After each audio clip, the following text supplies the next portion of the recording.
বাতিল হওয়া আধারের সংখ্যা দেশের মৃত্যুহারের তুলনায় অনেক কম, আর সেখানে আধার জালিয়াতির বীজ লুকিয়ে রয়েছে বলে মনে করছে ওয়াকিবহাল মহল। এবং সরকারি তথ্য অনুযায়ী ভারতে প্রতি বছর গড়ে ৮৩ লক্ষ নাগরিকের মৃত্যু হয়। সেই হিসেবে গত 14 বছরে মৃত্যুর সংখ্যা 11 কোটির বেশি, কিন্তু আধার বাতিল হয়েছে মাত্র 1,15,00,000, যা মোট মৃত্যুর 10%-এরও কম। 14 বছর আগে দেশে চালু হয়েছে আধার কার্ড। 146 কোটির বর্তমান ভারতে আধার কার্ডের সংখ্যা 142 কোটি 39 লক্ষ। ইউনিক আইডেন্টিফিকেশন অথরিটি অফ ইন্ডিয়ার তথ্য বলছে, গত 14 বছরে মাত্র 1,15,00,000 আধার কার্ড বাতিল হয়েছে গোটা দেশে। Unique identification authority of India অর্থাৎ UIDAI তারা যেটা বলছেন যে মৃত ব্যক্তিদের আধার বাতিল করা জটিল প্রক্রিয়া। সরকারিভাবে বা যারা আধিকারিকরা রয়েছেন তারা সঠিকভাবে এরা আপলোড না করলে এই প্রক্রিয়া কিন্তু অত্যন্তই জটিল। Unique identification authority of India বলছে, আধার কার্ড বাতিল করা একটি জটিল প্রক্রিয়া। কোনো নাগরিক মারা গিয়েছেন কিনা সে সম্পর্কে নিশ্চিত না হলে আধার নিষ্ক্রিয় করা হয় না। আধার কার্ড বাতিল প্রক্রিয়ার অনেকটাই নির্ভর করে রাজ্য সরকারের মৃত্যু শংসাপত্রের ওপর। বহু ক্ষেত্রে সেই শংসাপত্র পরিবারের কাছে থাকলেও আধার বাতিলের জন্য উৎসাহ দেখান খুব কম মানুষ। ফলে মৃত ব্যক্তির আধার কার্ড ব্যবহার করে যে কোনো ধরনের জালিয়াতির সম্ভাবনা উড়িয়ে দেওয়া যাচ্ছে না। মানুষের জন্মের সঙ্গে সঙ্গে যেমনভাবে তার জন্মের সার্টিফিকেট তৈরি করা হয়ে থাকে, ঠিক তেমনভাবেই তার মৃত্যুর পরেও একই ঘটনা হয়।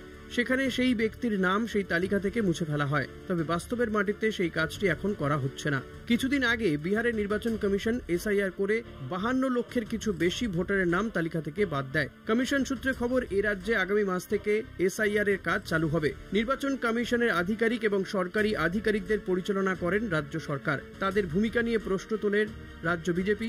অন্যদিকে শাসক দল তৃণমূল কংগ্রেস নির্বাচন কমিশন এবং কেন্দ্রীয় সরকারের ভূমিকা নিয়ে প্রশ্ন তুলল।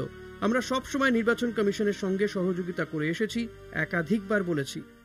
এই এপিক কার্ড প্রথম করলো 1993-তে ইন্ট্রোডিউস করলো, বললো এটা এরকম একটা কার্ড হবে যাতে সিটিজেনশিপ, এটাই হচ্ছে সারা দেশে একজন নাগরিক তার একটা আইডেন্টিটি পরিচয় হবে।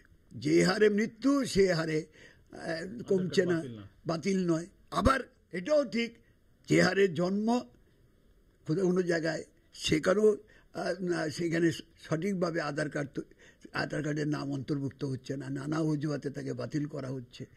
আর এখন এই রোহিঙ্গা এইসব নানা নাম ধরে ধরে এইসব বিজেপি RSS তারা হইহুল্লা চালু করেছে। এতদিন যারা দেশকে স্বাধীন করলো, যারা দেশের স্বাধীনতার সংগ্রামে প্রাণ দিল, তার শুরু যারা, তারা এখন কৈফিয়ত দিতে হবে, তাদের কাছে প্রমাণ দিতে হবে তারা ভারতীয় নাগরিক কিনা, কার কাছে যারা স্বাধীনতা আন্দোলনের বিরোধিতা করেছে। জালিয়াতির সম্ভাবনা উড়িয়ে দিচ্ছে না বিজেপিও। বিজেপির বক্তব্য, মৃত মানুষের আধার কার্ড বাতিলের দাবি আমরা বহুবারই নির্বাচন কমিশনের কাছে জানিয়েছি, কিন্তু এই কাজটা করে রাজ্য প্রশাসন। সেই কারণেই বিরোধীদের দাবি আমল পায় না।